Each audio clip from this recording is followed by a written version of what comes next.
What seeds are you planting? Seeds of Alchemy promotes conversations to inspire increased awareness and empowered awakening in the material world. Hello, beloved. This is a consciously curated podcast by Project Alchimie, intended to help you reclaim your why without fear, ego, or judgment. We thank you so much for being here. If you would like to get early access to ad-free episodes, join the Alchimie Ascension Tribe on Patreon.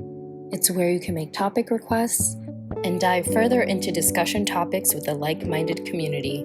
You can find links in the description or in the show notes below. Now let's dive into today's episode, brought to you by Anchor.fm. Are you soul-seeking? The pull to find or discover yourself can come on so suddenly.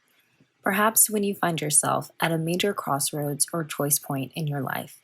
It could feel like you've hit rock bottom or trapped yourself in a mundane existence that only persists for the pleasure or benefit of others. But what if you came to the understanding that rock bottom is only part of your story? What if you knew your rock bottom would lead to divine alchemy?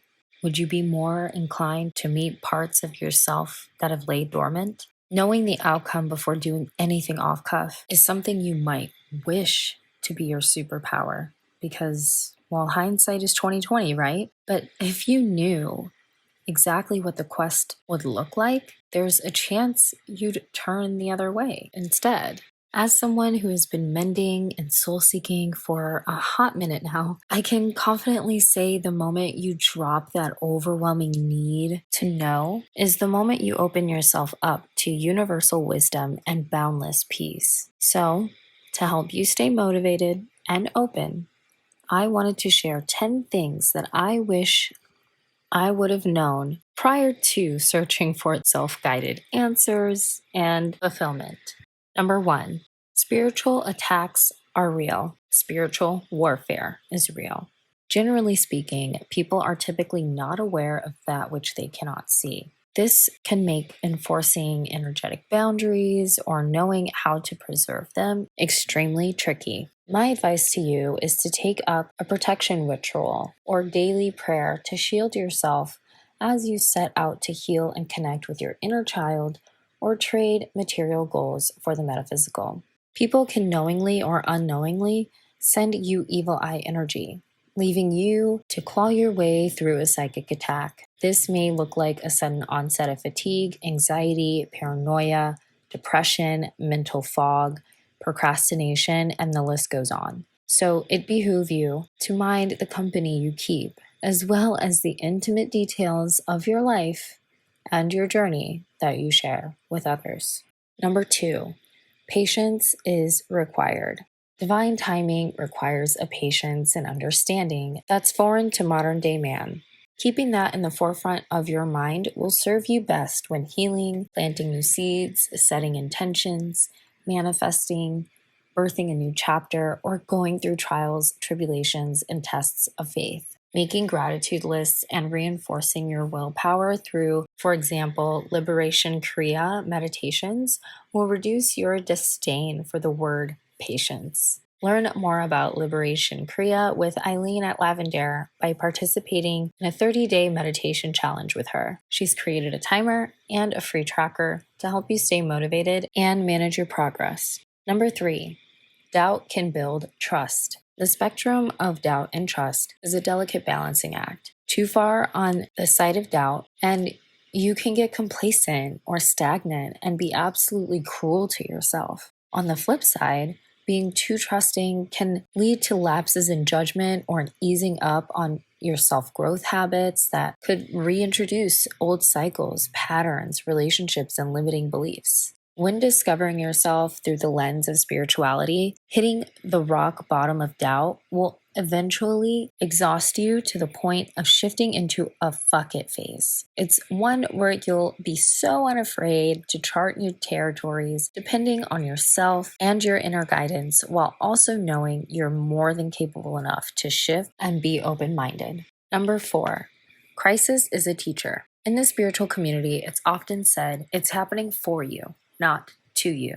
This is a mantra to keep in your back pocket because your first crisis of faith or self, also known as a dark night of the soul, will make you feel like the world, the universe, or higher power are all against you. It can feel like the only goal is to kick a wounded soul while it's down. Please know that's not the case. You're not forsaken. Your angels, angelic support team, soul tribe, and physical support system are there for you to lean on when the going gets tough. And actually, you are there to lean on when the going gets tough. Crisis is a catalyst, a driver, a redirector. It's a key to unlock the highest expression of your inner strength and core being. Sometimes your crisis will inspire your mission, be a branch of your purpose, or increase your capacity to see and hear others with empathy and compassion. Number 5, you'll uncover layers of wounds and traumas. Remember that growing feels like breaking at first. As Wesley Snipes says, an inner healing or awakening journey demands travelers to confront deep-rooted wounds that have been tightly packed and haphazardly placed at the base of the subconscious. When excavated, they can be very shocking and disorienting. So be kind to yourself. You'll begin to recognize when it's safe to examine or release your wounds. The main objective is to become aware of how those unresolved wounds influence your life as well as your underlying assumptions or expectations. Number 6, invest in self-care and non-judgment. Here's another quote for perspective, offered by an unknown soul. Be gentle. You are meeting parts of yourself you have been at war with. This one relates to the last tip as well, but for me, it really puts into perspective the gravity of the emotional work that's to be done when you're relearning yourself. It's humanizing and asserts how essential it is to get on a rigorous self-love routine. That could look like nurturing yourself when you're triggered, or validating and normalizing the healthy expression of your emotions. It's important to remember that we receive enough judgment from others as it is. So it does no good to judge yourself and your coping skills too. Number 7, let yourself get angry.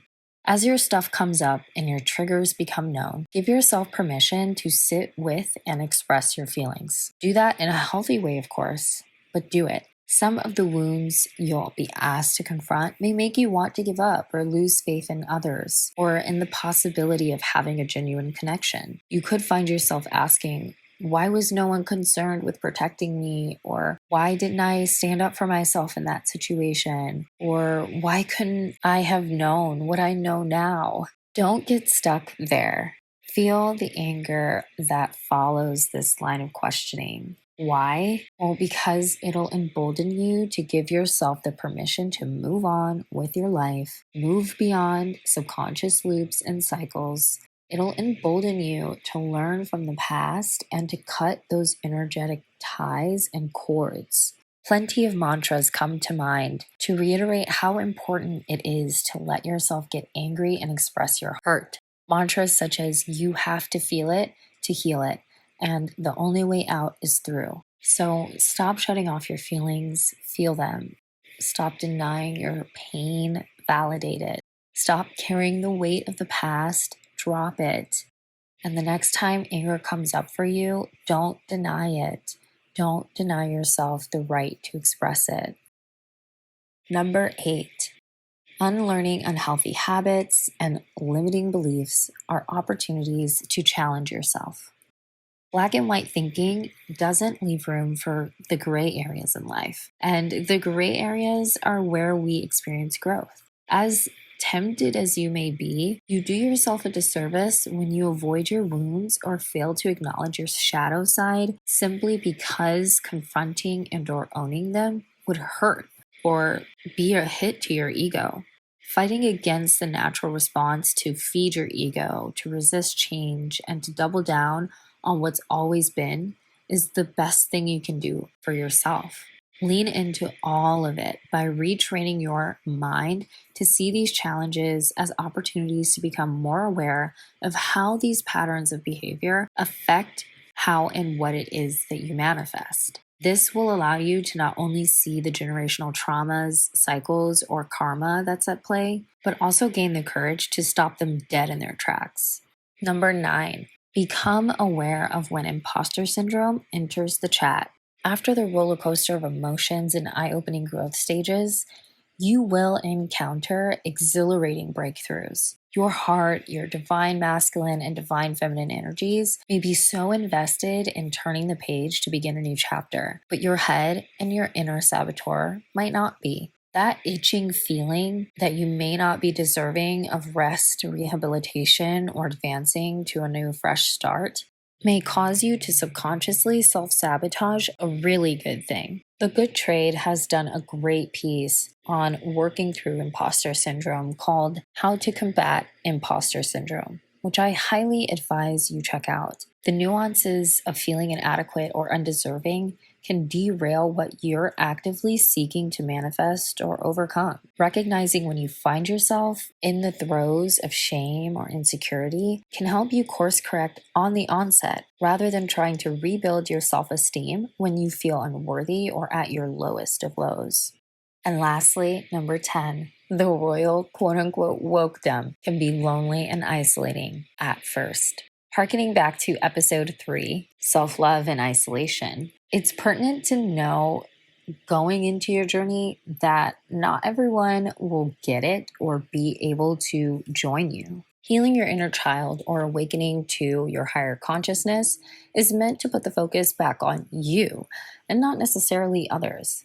You may become more aware of the facade others may lead with, as well as how and or why others respond the way they do. But for the most part, you may find yourself pulling away from others to connect with the universe and to heal in solitude. Initially, you might feel completely misunderstood or like the black sheep. This period of isolation will pass, however, especially when you've learned how to fill your own cup on a regular basis and trade masked overgiving for clear boundaries and true authenticity. When you're no longer in a distorted energy or headspace, you'll find the light you shine will attract like individuals and parallel experiences. So be reminded that healing isn't linear and reconnecting with your spiritual self is not a destination. Trust the process and where it is you're guided to traverse. You may feel emotionally raw and out of sorts at times and completely in awe in others. Take it all in stride, challenging yourself to see the lesson with each and every single step. And if you feel that you need extra support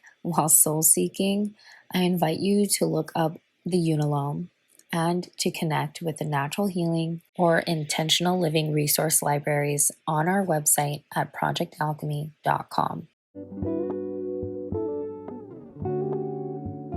Thank you for taking the time to listen to today's episode with an open mind.